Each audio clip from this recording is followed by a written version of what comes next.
Welcome student. আজকে আমি যে বিষয়টি তোমাদের সঙ্গে শেয়ার করতে যাচ্ছি সেটি হচ্ছে অ্যানিমোফিলি অর উইন্ড পলিনেশন, যাকে বাংলায় বলি বায়ু পরাগী।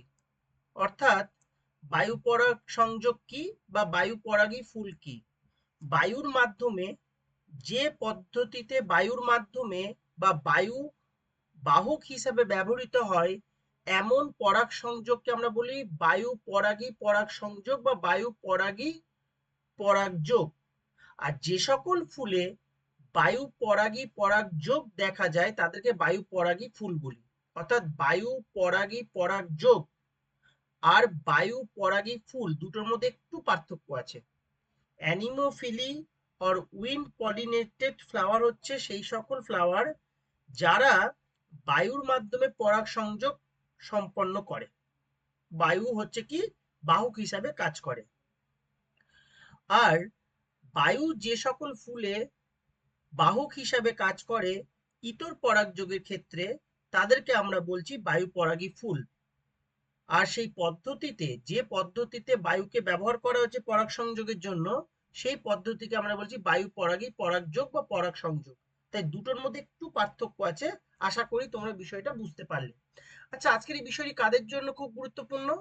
তোমরা যারা ক্লাস 10 এর স্টুডেন্ট এবং তোমরা যারা ক্লাস 12 এর স্টুডেন্ট, ক্লাস 10 এবং ক্লাস 12 তোমাদের সকলের জন্যই কিন্তু আজকের ভিডিওটি খুব গুরুত্বপূর্ণ।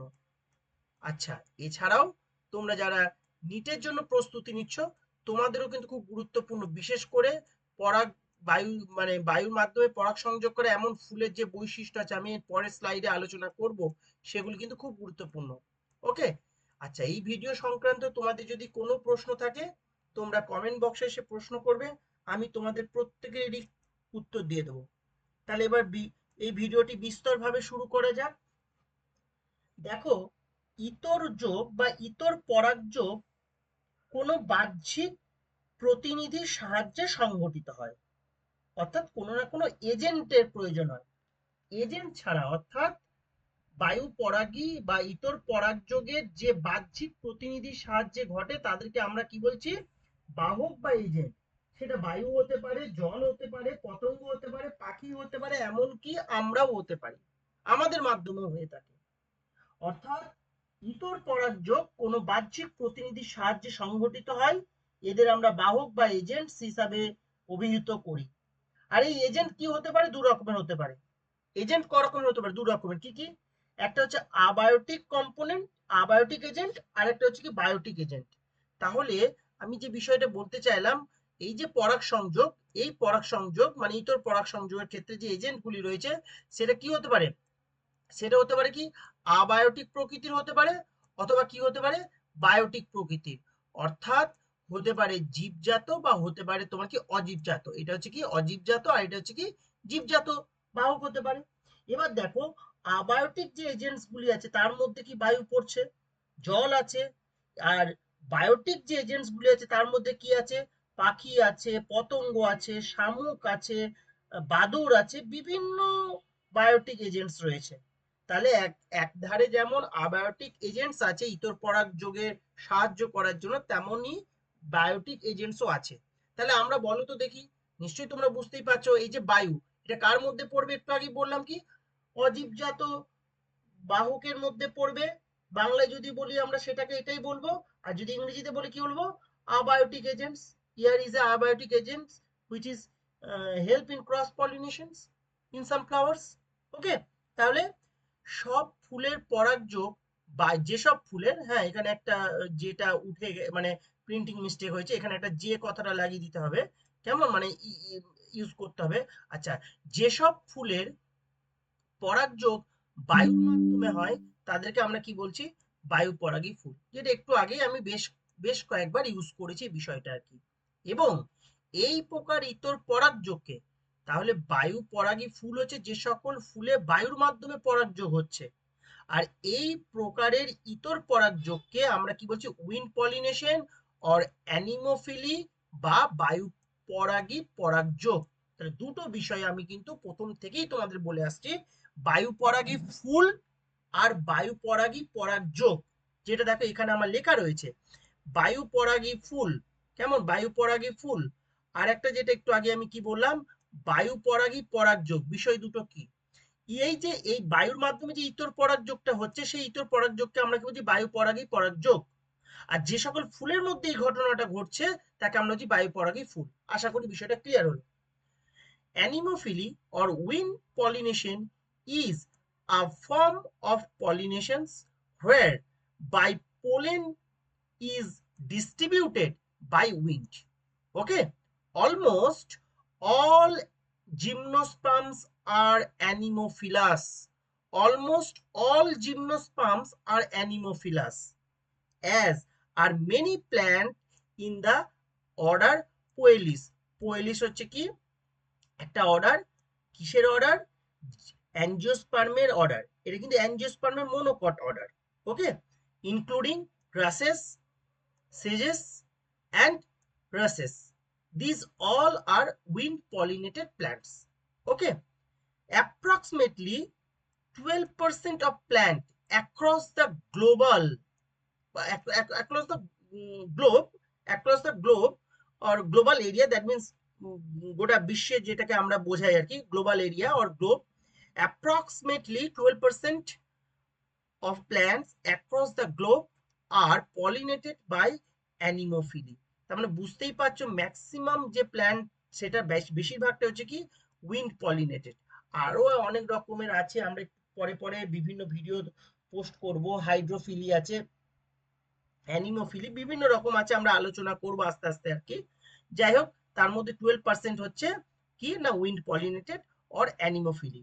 নেক্সট, ইনক্লুডিং cereals crops, এখানে স্পেলিংটা মিস্টেক আছে, cereals crops like rice, corn and other prominent crops, plant like wheat, rye, barley and oats, these all are also wind pollinated crops। কেমন, বেশ। নেক্সট হচ্ছে কি, almost all pollens that are allergens, মানে অ্যালার্জির জন্য যারা responsible, আর from anemophilous flower. Okay, যে সকল পরাগরেণুর মাধ্যমে অ্যালার্জি সমস্যাটা হয়, অ্যালার্জি সমস্যা মানে যারা অ্যালার্জেন হিসাবে কাজ করছে, তারা সবটাই কি হচ্ছে, অ্যানিমোফিলাস স্পিসিস বা অ্যানিমোফিলাস ফ্লাওয়ার থেকে আসছে।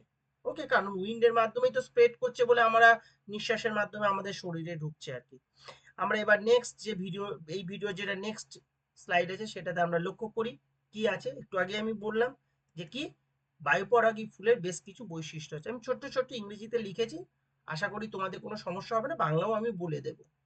বায়ুপরাগী ফুলের বৈশিষ্ট্য, এর যে সাইজ, এই যে ফুলগুলি রয়েছে, এই দেখো এখানে লেখা আছে কিন্তু ফ্লাওয়ারের, কিন্তু কেমন ফ্লাওয়ারের বৈশিষ্ট্য কি, যেটা আসে এইচএস পরীক্ষা বিশেষ করে বা মাধ্যমিক পরীক্ষাতে, আর নিট পরীক্ষার জন্য বিভিন্ন যে ম্যাচিং প্রশ্নগুলি থাকে লেফট সাইড রাইট সাইডে, সেখান থেকে খুব গুরুত্বপূর্ণ। সাইজটা কি, দে আর ইউজুয়ালি স্মল, দেখো এখানে আমার এখানে লেখা আছে ফ্লাওয়ার্স আর স্মল, এই যে প্রথম যে লাইনটা লেখা রয়েছে, dull, odourless and nectarless, this is the plant. এই একটা দেখো গাছের ছবি এখানে দেওয়া হয়েছে, এখানে দেখো একটা ফুলের ছবি আছে, এখানে আছে উইন্ডের, দেখো পরাগরেণু এখান থেকে বেরিয়ে আসছে, শ্রীস্তবকে যাচ্ছে, বায়ুর মাধ্যমে যাচ্ছে, এখানে এই যে পয়েন্টগুলি যে দেখানো হয়েছে। আর এই ফ্লাওয়ারগুলি কি রকম, এই দেখো বৈশিষ্ট্য, ওডরলেস আছে, ডাল আছে, নেক্টারলেস আছে, স্মল। ওকে, দেখো কালার, দে আর অফেন ডাল colour or and not attractive, যদি অ্যাট্রাকটিভ হয় তাহলে তো ইনসেক্টের মাধ্যমে হয়ে যাবে, তাই না, ইনসেক্টের মাধ্যমে হয়ে যাবে, কিন্তু এটা কি নট অ্যাট্রাকটিভ। নেক্সট হচ্ছে কি scent, they do not produce any scent, কোনো স্মেল বা কোনো সুগন্ধি বা সেন্ট কিন্তু তারা তৈরি করতে পারে না, যেহেতু নেকটারলেস, এদের কোনো নেকটার থাকে না। কেমন, মানে যেখান থেকে তোমার এই সেন্ট তৈরি হয়ে আসে বিভিন্ন প্ল্যান্টে, তাদের নেকটার থাকে না, নেকটার না থাকার জন্য তারা হচ্ছে কি, তারা হচ্ছে they do not produce a scent, যদি সেন্ট হয় তাহলে তো ইনসেক্টের মাধ্যমে তোমার পরাগ সংযোগ হবে, তাহলে বায়ু পরাগীর ক্ষেত্রে এটা হয় না। নেক্সট হচ্ছে কি অ্যান্থার, অ্যান্থারের ক্ষেত্রে কি বলা হচ্ছে, এগুলো আলাদা করে আবার এইচএস পরীক্ষার প্রশ্ন জিজ্ঞাসা করেছে, অ্যান্থারের কি বৈশিষ্ট্য বা পোলেনের কি বৈশিষ্ট্য বা স্টিগমার কি বৈশিষ্ট্য, আলাদা করে প্রশ্ন হতে পারে। এমনি প্রশ্ন হতে পারে বায়ু পরাগী ফুলের বৈশিষ্ট্য লেখো, তাছাড়াও আলাদা করে প্রশ্ন হতে পারে যে কোনো একটা পার্টকে উল্লেখ করে দিয়ে দিতে পারে, অমুকের বৈশিষ্ট্যটা লেখো। অ্যান্থারটা কি বলা হচ্ছে, দেয়ার অ্যান্থার্স আর ভার্সেটাইল অ্যান্ড হ্যাং আউট, এটা খুব important, hang out of the flower to be exposed to the wind. দেখতেই পাচ্ছ এখানে এই যে ফুলটা বেরিয়ে আছে, এই অংশটা দেখো, এই যে অংশটা কি হ্যাংড আউট হয়ে আছে। অর্থাৎ আমরা যদি একটু ভালো করে বলি তাহলে আমরা কি বলতে পারবো, একটু যদি বড় করি, যে পুংকেশরে পুংদণ্ড লম্বা এবং পরাগধানী সর্বমুখ, অর্থাৎ সব দিকে ছড়িয়ে থাকে পরাগধানী।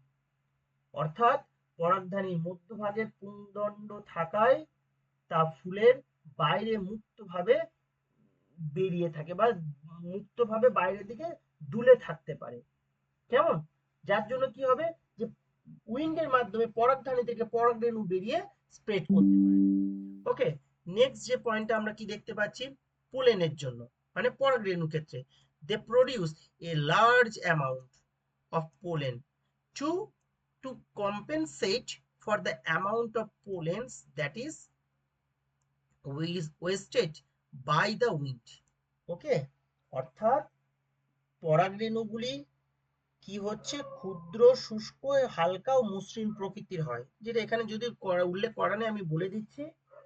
পরাগরেণুগুলি ক্ষুদ্র হয়, শুষ্ক হয়, হালকা হয় এবং মসৃণ প্রকৃতির হয় এবং প্রচুর পরিমাণে পোলেন তৈরি করে, প্রচুর পরিমাণে পোলেন তৈরি করে। যেহেতু বায়ুর মাধ্যমে প্রবাহিত হচ্ছে বা বাহিত হচ্ছে, তাই প্রচুর পরিমাণে আবার পোলেন গ্রেন অপচয়ও হয়। কেমন?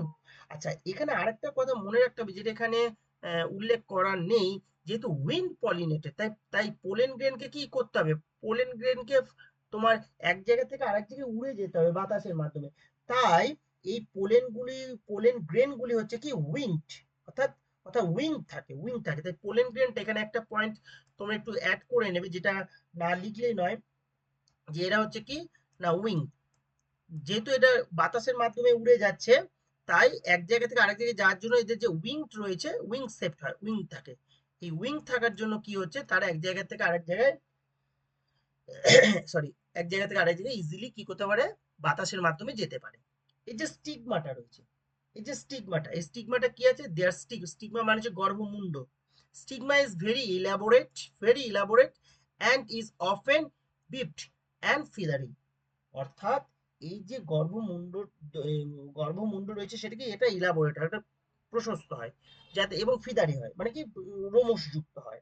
আর গর্ভদণ্ড যেটা, সেই গর্ভদণ্ডটা কিন্তু লম্বা প্রকৃতির হয়, যাতে সে কি করতে পারে, গর্ভমুণ্ডটাকে অনেকটা দূর পর্যন্ত বাতাসে দিয়ে রাখতে মানে এগিয়ে রাখতে পারে।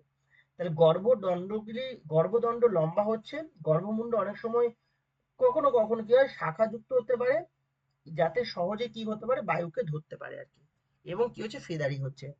তাহলে আজকে এটুকুই তোমাদের সঙ্গে আলোচনা করার ছিল। যদি এই সংক্রান্ত কোনো প্রশ্ন থাকে তোমরা আমাকে কমেন্ট বক্সে এসে প্রশ্ন করবে, আমি তোমাদের প্রত্যেকেরই উত্তর দিয়ে দেবো।